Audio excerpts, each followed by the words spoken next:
Hello, friends. First, I want to thank you so much for listening to this reading of the podcast. I just want to give a little kind of forward before we go into it, letting you know that this one was probably the most difficult one for me because there's so many voices that you kind of have to go through, and everybody has a different style that we know from these characters and the voices. And I also did not know what Sonata sounded like. So when you get to his parts, yeah, he doesn't sound like that in the new episode of Star Trek Online. So I just ask for a little bit of grace on that one.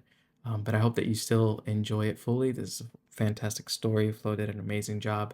So, again, thank you for listening. And without any more preamble, let's get right into it.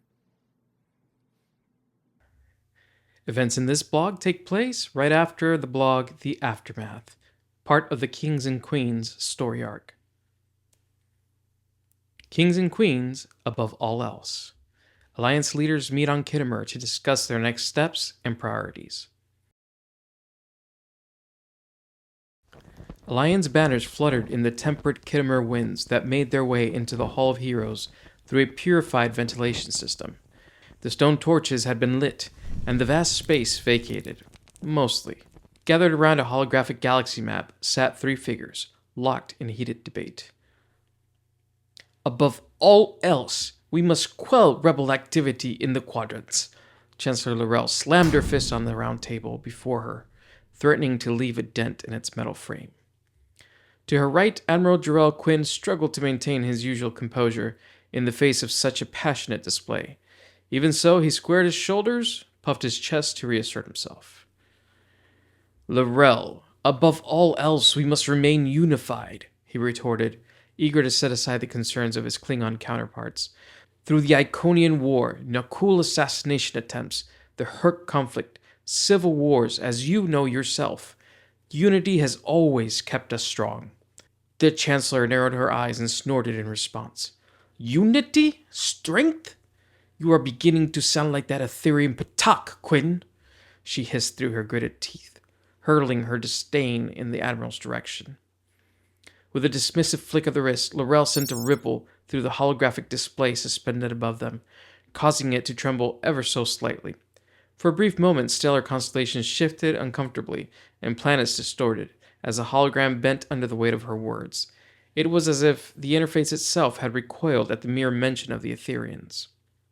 A violent clang interrupted their tense exchange, prompting the Alliance leaders to glance over at a nearby side entrance. A Betazoid attendant entering the chamber with a large pitcher of Tranya had collided with the ceremonial flambeau upon meeting the gazes of Laurel's right hand, Jaula. Catching the charged nature of the conversation, she halted mid-stride and made a sharp pivot, retreating from the room wordlessly. Quinn sounds like Thason Fey because Thason Fey sounds like us. The Etherians have been observing and studying the Alliance, copying our mannerisms. You read the report. Proconsul Deton had been quietly observing the debate for some time now. Laurel and Quinn felt the weight of the proconsul's words. Not only had a powerful, interdimensional species of Iconian Borg been watching them, but they had managed to replicate their behavior, down to word choices. Still, the idea of comparing a Klingon to an Etherian was enough to eventually wrest Laurel from her silence. Speak for yourself, Detan! This foe is nothing like a Klingon. She does not fight like one, nor does she behave like one. She is deceptive and devoid of honor, the Chancellor shot back at the Proconsul's suggestion. The rhythmic sound of footsteps traveled across the room as an imposing, saber-toothed figure emerged from a shadowy corner and walked into the natural light that seeped through the glass ceiling. Sneta's feline eyes gleamed with an unsettling intelligence as he made his way towards the conference table, tail swishing behind him with every step. Chairman, Quinn proclaimed, rising to greet the Pharosan. Please sit, Seneta answered, interrupting the Admiral with a hand waved before claiming a seat of his own. Computer, reactivate interface. Pull up Alliance Headquarters' most recent inbound reports. The hologram shone brightly as it shifted to display several points of interest below the now stable galaxy map. Gentle beings, esteemed Alliance members, let us continue. The chairman proposed in his usual unctuous voice, a diplomatic mask that was hard to shed. even in the most private of circles. Last time we met to discuss our interests, we agreed to convene on the Lucari homeworld under the guise of a fractured alliance. Senet mused, tapping his pointed fingernails against the table as he spoke. Quinn, Laurel, and Detan all exchanged a knowing look, a flicker of recognition in their eyes. Seneta continued. In truth, most of you refused to host the Etherians here on Kittimer because you distrusted them, but did not wish to say so openly. President Okeg and I decided to trust you, and as it turns out, you were right, he conceded. But it also turns out that this semblance of a fracture is dangerously close to materializing itself and becoming real. As Admiral Quinn has already remarked, we must remember why we forged an alliance to begin with. Let us not lose hope now. Detan folded his arms in response. Our priorities are different, argued the proconsul, turning to face the trail next to him.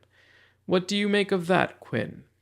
Perhaps, but those priorities won't matter if we fall prey to assimilation or fusion.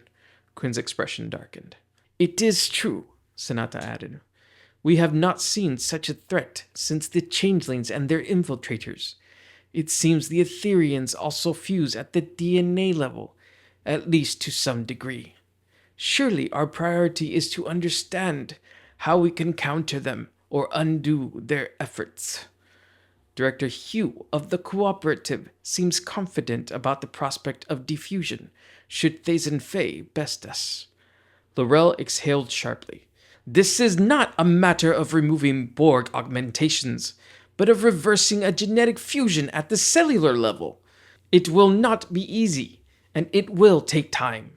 There is no guarantee this will work. I see. Well, let us discuss these differing priorities then, Seneta replied, steering the conversation in a direction he hoped would be more constructive. The Romulans believe retrieving stolen or missing resource is of paramount importance. The consequences of highly advanced technology falling into the wrong hands? Well, the dangers are almost unimaginable, Detan warned. Laurel and Julia looked at each other and shared a smirk.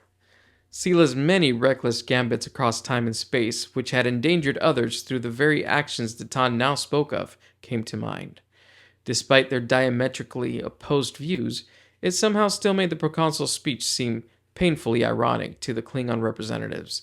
Detan and Quinn, uninterested in this tacit moment of mockery, paid them no mind. And what of Thazen Fei and neutralizing the Etherian threat?